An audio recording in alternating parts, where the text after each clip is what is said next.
Certo, então nós vamos falar. O objetivo aqui não é falar sobre a história da saúde pública no Brasil, porque isso aí seria várias aulas, tá? O objetivo aqui é falar dos principais pontos, né, que culminaram em alguma coisa que pode refletir no que nós temos hoje, certo? Então, pessoal, a saúde, a história que nós vamos começar a contar aqui, ela começa a partir de 1500, com a chegada dos portugueses aqui no Brasil. No entanto, já existiam moradores aqui, como todos nós sabemos que são os índios. E esses índios, é lógico que eles também tinham as doenças da época deles.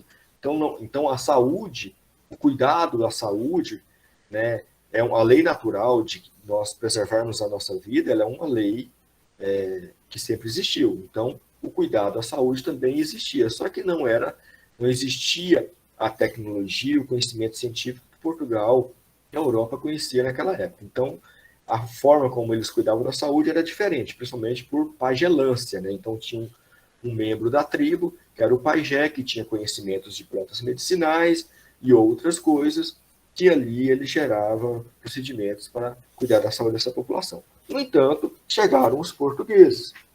E a primeira coisa que nós temos que entender é, Brasil, enquanto colônia de Portugal, as leis que tinha em Portugal também valiam para o Brasil. É lógico que não eram aplicadas da mesma forma, porque não tinha toda a estrutura que Portugal tinha. Então, esse é que nós devemos saber.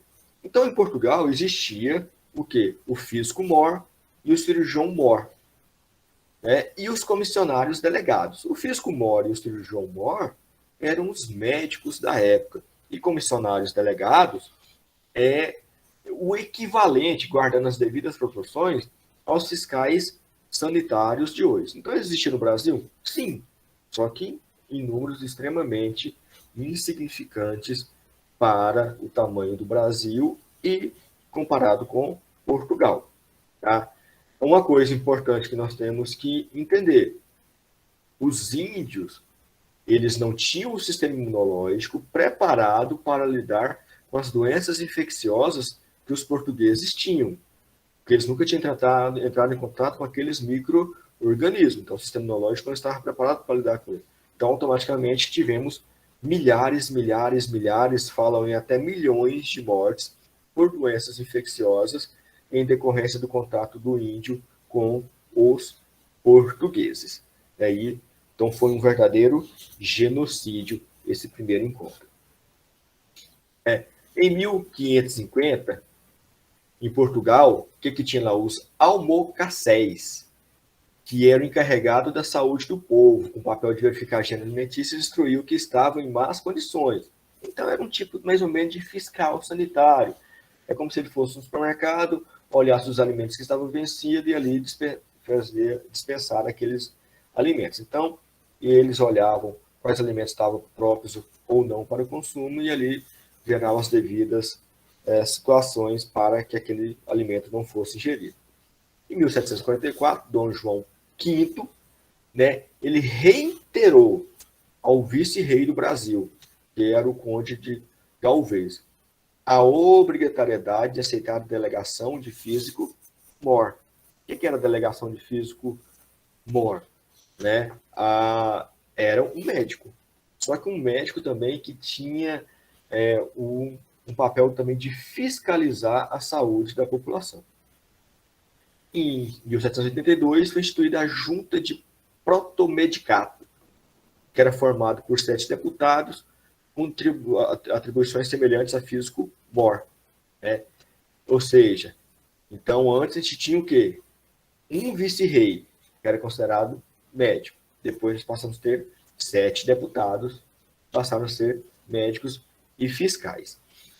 Esse pessoal todo nessa época, gente, a finalidade principal era cuidar das pessoas que tinham condições de ter um serviço melhor, ou seja, os ricos, né?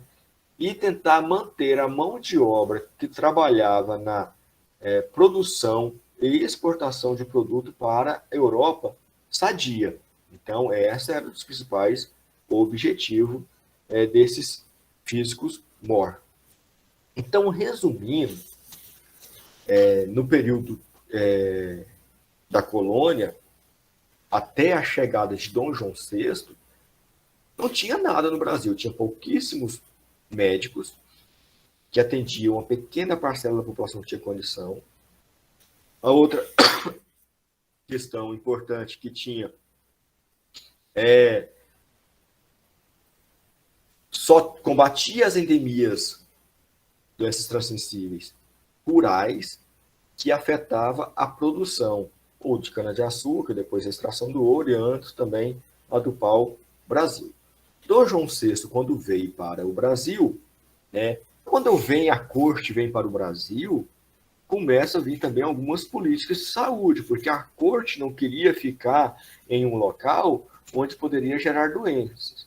Então, já teve o quê? A primeira Organização Nacional de Saúde Pública no Brasil. Qual era o objetivo dessa Organização Nacional de Saúde Pública? Era manter os espaços onde a corte circulava saneada, ou seja, livres de doença. E também tentar manter a mão de obra que gerava produção e exportação para a Europa também saneada. E aí foi criado o cargo de provedor-mor de saúde da corte, ou seja, um médico só da corte. E dos estados, onde eu tinha ali um provedor para os estados. Isso foi um embrião do serviço de saúde dos portos. O que é a saúde dos portos? Hoje nós temos um órgão que comanda toda a fiscalização sanitária no Brasil, Nacional de Vigilância Sanitária. A Anvisa, uma das principais atribuições dela é a fiscalização de portos e aeroportos. Na época não existia aeroporto, porque não tinha inventado ainda o avião. Só portos. Qual era a finalidade desse provedor-mor, gente? É manter todo o espaço de exportação e importação livre de doenças. Então, navios que chegavam, dependendo se tinha doente, tinha que ficar de quarentena. E evitar também que saísse doença do Brasil para a Europa. Então, vocês estão vendo que a partir da chegada de Dom João VI, o que mudou foi enfatizar a melhoria da saúde para a corte e para manter os locais de trabalho da matéria que vai ser exportada para a Europa também saneados. E aí o Brasil colônia acabou. Então, no Brasil colônia acabou em 1822. E o que é que nós tivemos de saúde pública no Brasil, no período do Brasil colônia?